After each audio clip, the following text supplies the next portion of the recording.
नमस्कार साथियों, मैं हूं आपका होस्ट कुलदीप सिंह पुनिया और मेरे साथ जुड़ गए संयुक्त किसान मोर्चा से विकास सिसर और सुदेश ताई कंडेलेवाली। ये दोनों चेहरे आप इनको बखूबी जानते हैं, अच्छे से पहचानते हैं। और आज हैं हम गांव खैरमपुर के अंदर, और खैरमपुर के अंदर संयुक्त मोर्चा सक्रिय हो चुका है। हम इनसे जानेंगे कि क्या मुहिम है। राम राम जी। राम राम भाई साहब। किसान मोर्चा की मुहिम क्या है? बीजेपी को हराना, किसी को जिताना? देखिए, हमारी मुहिम ये है, आदमपुर हल्के में उपचुनाव हो रहा है। आदमपुर हल्के में लगातार पिछले दिनों तो आप भी कवरेज करते रहे होगे।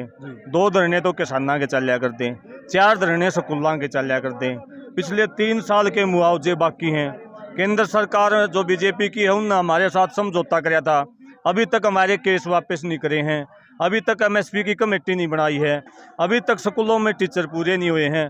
ये अभी तक हमारे बच्चे सड़कों के ऊपर बैठे हैं। हम आज जो है यहाँ आदमपुर के अंदर, आदमपुर के नेता वैसे तो मिलते नहीं, जो बीजेपी वाले नेता हैं, पब्लिक तो उन तक कोई लेना है देना नहीं। बिल्कुल। वह चुनाव के टाइम पर घर से बाहर लेकड़े हैं। इसलिए यहाँ आदमपुर में हमारे जो सवाल हैं, हमारे जो मुद्दे हैं, उनको पूरा करवाने के लिए और जनता को जगाने के लिए कि हमारे ये मुद्दे हैं और हमारे साथ बीजेपी ने ये धोखा किया है, उस काम के लिए हम यहाँ गांव-गांव आ रहे हैं। ना हम किसी को हराने के लिए आ रहे हैं, ना हम किसी को जिताने के लिए आ रहे हैं। यानी कि आप बीजेपी की वादा खिलाफी बताने के लिए आ रहे हैं? बिल्कुल, हम ये बतावांगे भाई कौन सा ज़्यादा जहरीला है। हमने, क्योंकि बीजेपी लगातार 1.5 साल तक हमारे साथ को बहुत सारे समझौते भी हुए, उनसे भी फिर है, बहुत सारी मीटिंगें भी हुई। लगातार हम आंदोलन के अंदर, हमारा भी काम है घर पर, हमने भी काम हो घर पर, लेकिन बीजेपी की कुछ कुनीतियों के कारण हमें मजबूर किया जा रहा है कि भाई यहाँ आप सड़कों पे बैठो, को वहाँ स्कूलों के बाहर बैठो, को वहाँ तहसीलों के बाहर बैठो। बीजेपी का कहना है कि बीजेपी किसान हित ऐसी सरकार है और मोदी साहब का विजन है, नारा है कि 2022 तक किसानों की आय दोगुनी करना। तो हम तो किसान हित ऐसी हैं। वो नारा तो जा लिया, दुगुनी किसकी कर दी आय?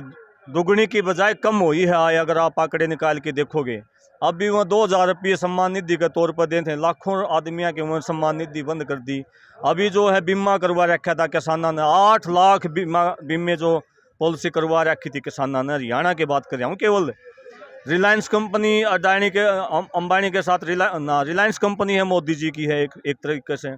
केवल रिलायंस के 8 लाख जो पॉलिसियाँ हैं वह रिवर्ट कर दी किसानों की, मतलब मुआवजा नहीं देना चाह रहे। करोड़ों रुपये किसानों के हजम किए जा रहे हैं।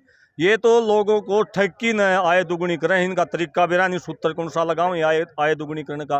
बीजेपी का कहना है कि ये जो किसान मोर्चा के लोग हैं, ये किसानों की हितैषी नहीं है, ये तो किसी के बुलाए हुए बोल रहे हैं। मनदीप जी बताऊँ। देखिए, ये बीजेपी की नीति के खिलाफ हम चल रहे हैं। जो ये हमारा काफिला चल रहा है, किसी नेता के रहमो करम पे नहीं चल रहा है। कांग्रेस भी उतनी जिम्मेदार है जितनी बीजेपी जिम्मेदार है। ये जिन नीतियों के खिलाफ आप लड़ रहे हैं, 1992 में नरसिम्हा राव ने ये लेके आया था। लगातार वो विश्वीकरण की नीतियां देश में हैं, इसलिए ये नीति के खिलाफ लड़ाई है। आज बीजेपी ज़्यादा खतरनाक है। बीजेपी धर्म और जात के नाम पर बखेड़ा खड़ा कर रही है। शिक्षा का, रोजगार का कोई मुद्दा नहीं है। अगर बीजेपी वादे पूरे कर देते किसानों के, तो क्या किसान मोर्चा उसके पक्ष में प्रचार करेगा? देखिए, वादे पूरे कर नहीं सकते, क्योंकि ये कॉर्पोरेट पक्ष की पार्टियां हैं। जो कांग्रेस है, हम कांग्रेस का भी विरोध कर रहे हैं। ये नहीं हम कांग्रेस के पक्ष कर रहे हैं, दूसरी पार्टियों पक्ष कर रहे हैं। हमारा मानना है कि वोट से कोई तब्दीली नहीं आती। व्यवस्था परिवर्तन जब तक नहीं होगा तब तक देश में कुछ सुधार नहीं होगा। अभी राज बदलते हैं, व्यवस्था नहीं बदलती। हम शहीद आजम भगत सिंह के विचारों पे काम करते हैं। जो हमारा संगठन है, जो मोर्चा है, वो लगातार इन नीतियों को लेकर चल रहा है। आज आदमपुर के अंदर बदहाली का ऐसा हाल में आप देखोगे, सड़कें टूटी पड़ी हैं, शिक्षा का कोई प्रबंध नहीं है, पीने के पानी का कोई प्रबंध नहीं है। यहाँ का जो विधायक था मौजूदा, वो कह रहा था मैं राज में नहीं हुआ, मतलब उसको जो फंड मिलता है 5 करोड़ रुपया, वो कहाँ लगाया नहीं गया। अभी ये एक गांव का सरपंच बना दे, वो कौन सा किसी मंत्री से मिलता है? गांव का सरपंच भी गांव का विकास करवा देता है। इसलिए ये तो मौज मस्ती के लिए, चौधरी के लिए राजनीति करते हैं। असली राजनीति है जो भगत सिंह के विचारों वाली राजनीति, जिसमें मजदूर, किसान, मेरे वर्ग का फायदा हो, वो देश में राज व्यवस्था कायम हो, वो एक लड़ाई है। ताई बालक खिलाने की उम्र से है, पोता पोती खिलाने की के नौबत आ गई, जनता में लेकर पड़ गया। नौबत आ रही, 2 साल हो गए रोडा के ऊपर बड़का ने खिलाने लग रहा है, बड़का ने बचाने खातिर रोडा के ऊपर आ रहे हैं भाई। बीजेपी सरकार कर रही। के कसूर कर दिया बीजेपी तो काम तो सरपंच भी महिला का नहीं बनावांगे। महिला का के इनका खुद महिला नहीं, इनके बेरा महिला का मान सम्मान का 2 साल हो गए रोड पे बैठे रह के। इसका अच्छा हम तो कि मैंने सरपंच बनने की जरूरत ही, घर आए रोटी पोल यार, हम न घर आए काम करने दे रही है। इन तो मतलब 2 साल हो गए महाराज जमाने बना रखा, ना घर के काम करने ना कुछ, ना हमारे बाका न किमे। और ये मैं तो एक बात कहूँ भाई आदमपुर वाले ने, लेकिन जो 750 किसान हमारे शहीद हो रहे हैं ना, उनकी आत्मा पर ठेस नहीं पहुंचे, वोट गिर दिया है उनका नहीं जरूर न्यू ध्यान करा भाई। वह भी तो किसी के बेटे थे, किसी के बाबू थे, किसी के भाई थे, किसी के कुछ थे। मारा बहुत गणी इस बात की इतनी हो है। और हमने बीजेपी तो कोई मारा मतलब दवेश नहीं है, हमने इसकी वोट दिए होंगे, सारा देश ने वोट देकर बनाई हूँ तो यह बनी नहीं। हाँ तो फिर वोट न्यू कौन दिए थे भाई, किसान भी मारो और किसाना के बड़का ने भी मारो, मजदूरा ने भी मारो, और गोली गल्ला हमने रोड के ऊपर रखो। हाँ तो ईसा के मारा कौन सा इस देश में हक नहीं, हमें कौन से पाकिस्तान तारे।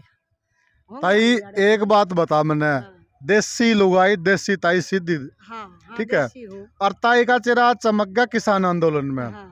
तो यह बात हजम को नहीं होने लग रही कि ताई का अधिकार को नहीं, अधिकार फिर अधिकार मांग रहे हैं, हम अपने अधिकार खातिर तो हंड देंगे।